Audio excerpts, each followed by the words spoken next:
Mag-aalas 6 ng umaga, nagtungo sa mabundok na bahagi ng Tangalan, Aklan ang mga miyembro ng mga taga-CIDG Aklan, Mobile Force Company, Special Action Force at ng Maritime Police. Target nila, isang bahay ng lolo na naiulat na may mga tinatagong baril at mga bala. Sa paghalughog sa bisa ng search warrant, nakuha ng mga kapulisan ang 2 uri ng baril at mga bala sa lolo. Isang Garand rifle na may 64 na bala, isang caliber 45 na may 2 magazine at 60 naman na bala. Ang lolo, dati palang barangay kagawad at ama ng kasalukuyang barangay kapitan. Kaya tayo ay may search warrant number AJ0046. Ikaw ay relatively lang tayo na may illegal na armas pero takot tayo. So daya ay pinirmahan na issue noong November 19, 2025 illegal na tayo. Pinirmahan ni Montalib at Nova Jungo atong judge sa Kalibutay. So klaro na tayo.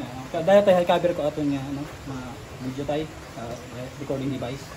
Tapos may tuloy ka mga SAP, RMFB, Aklan, tapos Maritime. Pakasundin natin yung mga tayo iba ito. Police Major Andrian Nalawar ako karon chief itaton karon sa CIDG Aklan. Dito kami sir ang Armen at PB News Online. Congratulations for the job well done sa panibagong accomplishment ng CIDG sa bagong pagpamuno natin na Police Major Naluwasan. Good morning. Yes sir, good morning po sa inyong lahat sir at good morning po sa inyong mga listeners at mga followers. Yes, sir. Sir, paano nabuo yung team kanina at mayroong operasyon natin sa CIDG Aklan sir? Itong operation na to sir, nag-stem to from information from our informant na meron nga pong isang tao sa barangay na Patag, Tangalan, Aklan na in possession po ng mga baril na actually yung description niya same din po sa nakuha namin na sa SW, no? Yung Garan at saka yung isang pistol na caliber 45. So out from that information sir, nagkanda kami ng case build up, surveillance, and we found out sir na positive at kaya nag-apply po kami ng search warrant. So, case build up meaning monitor talaga kung totoong mga information na tanggap? Yes sir, opo sir. So lahat po ng natatanggap nating information, binibuild up po talaga namin sir para mag-positive po talaga yung trabaho at walang halong kung ano mang motibo sir. So, at nagtugma naman sa in-applyan? Yes sir, after our validation, casing and surveillance na ano natin sir, natotoo yung information. That's why po nag-apply tayo ng search warrant. At yung nakuha natin sir, yun talaga yung nasa information. So accurate yung ating information. Tsaka yung build up natin sir. Sir, kunting ideya na sir kasi alam ko ikaw kanina doon na namuno talaga sa team nating CIDG Aklan. Sir, ano po yung senaryo sir kanina doon? I-serve yung yun sir, SOP naman ng PNP yung pag-serve ng search warrant. Of course, naka-uniform naman po kaming lahat. Nag-introduce kami na members kami ng CIDG. Kasama namin yung PNP SAF, Maritime at PMFC. Yun nga po sir, meron kaming i-implement na search warrant against sa target natin. Opo. So, wala naman resistance sir or wala din naman nakikita ng ano? Wala naman sir, maayos naman yung ating approach, maayos din naman yung nag-cooperate din naman yung subject, pati yung family ng subject. Sir, high power itong mga armas na nakuha sa kanya. Sir, bakit mayroon daw sa position ng mga ganyan na kausap mo? Initially sir, ang sabi nila is just for protection. Gawa ng, yun nga po sir, members sa kanilang family sa barangay official and medyo far-flung barangay na din po kasi yun. Pondok na pa kasi. Kaya daw po nagkaroon sila ng baril. Nagkataon lang po sir na loose firearm. Walang lisensya. So bawal po talaga yon sa batas natin. So talagang inaamin niya sir na kanya yung pinoposes na firearms? Initially sir, inamin naman nila na kanila yon. Tapos yun nga po is for their protection daw po kasi initially may mga threats din daw sila. So which is sinabi namin na pwede naman naming aksyonan yung mga threats din nila or pwede silang mag-acquire ng licensed firearm. Yung PNP natin sir is lagi naman kami nagkakandak ng caravan, no?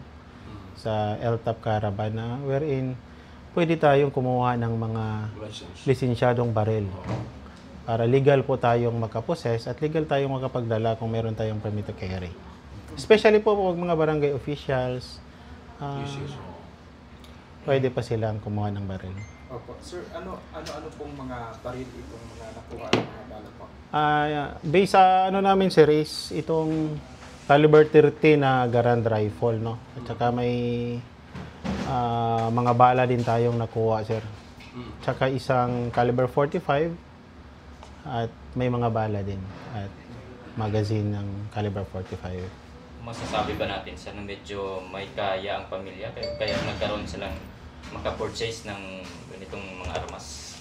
Okay naman sir kasi yun nga barangay official. Tsaka yun nga po sir, sa medyo far flung barangays, medyo kailangan talaga nila ng ganitong protection. Pero mas maganda na yung license sana. Sa pagkaalam po natin sir, kasi pag mga ganitong operation talaga, pag may mga lost firearms, yun ang target ng ating CIDG. Kamusta naman po yung sir yung sa unang araw o ng linggo mo dito sa Aklan o mag-isang buwan o tatlong buwan dito sa Aklan? Marami pang mga lost firearms na reported sa ngayon dito sa amin? Yung first observation ko sa Aklan sir is peaceful naman ang probinsya ng Aklan, no? So actually napakabihira ng crime. Actually yung mga warrant of arrest natin, kukunti lang yung nare-release every week. As to loose firearm, meron pa din tayong mga natatanggap na mga reports na subject for validation, no?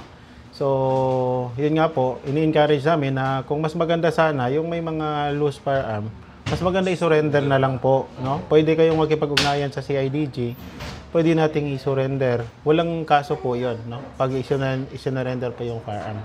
At at the same time, kung gusto talaga lang magkaroon ng firearm, pwede silang kumuha ng yung licensed firearm. So, parang meron tayong schedule na LTAP caravan dito sa isa sa mga munisipyo sa Aklan, pwede silang pumunta doon para makakuha sila ng LTAP at makabili ng lisensyadong baril. So, ilang araw na po sir at kayo simulang na pwesto dito sa Aklan? More than 1 week, sir. Welcome sir sa Aklan. Welcome po. Thank you po sir, napakaganda po ng Aklan. So, yun lang po, panatilihin lang natin ang katahimikan ng Aklan, ang peace and order ng Aklan. Lalo na po is progressive ang probinsya ng Aklan. At saka may mga coming activities tayo dito sa Aklan, no? Yung ating ASEAN. So, yes sir. So, kami sa PNP, sa law enforcement, yun talaga ang instruction sa amin sir ng aming director ng CIDG, ng aming chief PNP na paigtingin talaga ang campaign, especially sa loose firearms. Yes sir. By the way sir, yung balikan natin yung suspect, anong kaso itong kaharapin niya at saka sa dami ng bala na nakuha sa kanya at dalawang firearms, mga bigatin pa ito na klaseng armas. Anong kaso nito at saka pwede ba siya available ba ito sir? Sir, ang violation niya is violation of RA 10591. As to the piyansa sir, it's up for the prosecutor kung ano yung ng prosecutor, no? So sila po ang mag-determine kung may piyansa o wala or magkano po yung magiging piyansa niya. Bakit nga po pala sir sinabi niyang self-defense? May mga threat ba sir sa kanya? Yun nga, initially sir, ang sinabi nung anak niya, may mga threat nga daw po sila. Which is, in-encourage namin yung anak niya na kung willing silang mag-file ng kaso, pwede din sila tulungan ng CIDG. So, at yun nga po sir, inulit namin na kung gusto talaga nila ng legal na protection, kumuha sila ng LTAP, bumili ng baril. Kasi yun po ang nararapat at least hindi tayo kakabahan na i-operate tayo ng law enforcement agencies. Sige. Police Major Adrian Nandalawan, sir, thank you very much and congratulations. Salamat din po sir sa ano. Maraming salamat sir. Thank you sir.